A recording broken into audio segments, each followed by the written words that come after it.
During the years leading up to Harriet's escape into the North, the triangulated region covering southeastern Pennsylvania, most of Delaware, and northeastern Maryland contained the largest concentration of free blacks in the nation. By 1850, more free blacks resided in these three states than the number of free blacks in all other states combined.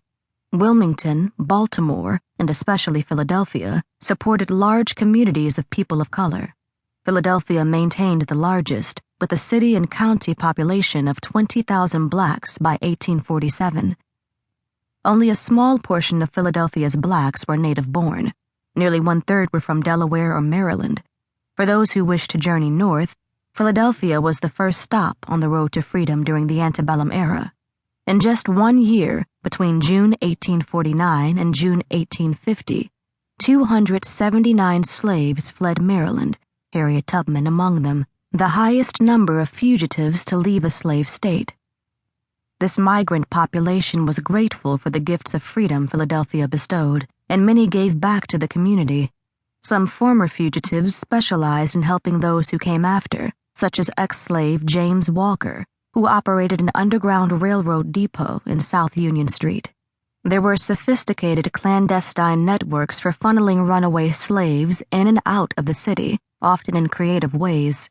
Fugitives might be transported in a UGRR car, a box made of light boards to fit into a gardener's market wagon. The forepart formed a seat, and the back part was so high that a person could sit on the bottom, extending the feet forward under the driver's seat.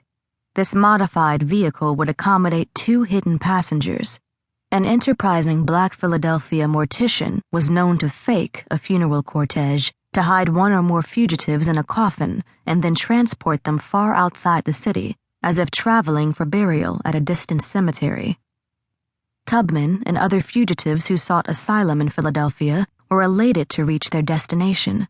The Pennsylvania Society for the Promotion of the Abolition of Slavery, headquartered in Philadelphia, was one of the oldest and most ardent abolition societies. Benjamin Franklin was its first president, and from 1845 to 1850, black Philadelphian Robert Purvis headed the society. During the nation's first census, in 1790, Philadelphia's slave population had shrunk to a mere 300, down from 6,000 in 1750, which by 1830 was reduced to less than a dozen. Yet also by 1830, 1 in 12 Philadelphians was black. This port city became not only a beacon for fugitive slaves, but also an important mecca for black reformers in 19th century America.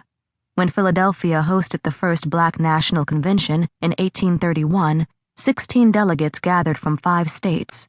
The city's growing black middle class welcomed sophisticated political activism. Free black leader James Forten wrote with some pride of his birthplace, "Pennsylvania has always been a refuge from slavery, and to this state the Southern black, when freed, has flown for safety." Tubman stood in awe of the liberties black Philadelphians enjoyed and promoted. As early as 1688, members of the Society of Friends had protested against the traffic of men body. By 1776, Philadelphia Quakers expelled from meeting any members who continued to hold slaves. Black evangelicals may well have adopted forms of address, calling one another brother and sister, from this sect.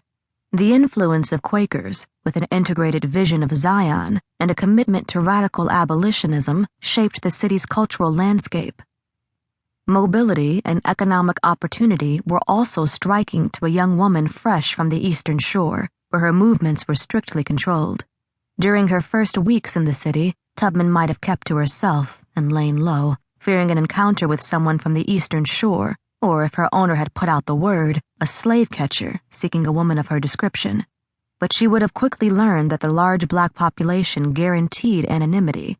The city was awash with fugitives such as herself, and the city's black network would have alerted her to the anti-slavery grapevines and helping hands available.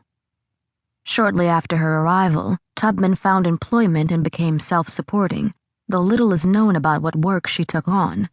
She and other newcomers would have discovered the flourishing demand for black domestics, especially nursemaids, kitchen labor, and laundresses. Many households required live-in help. In addition, most employers were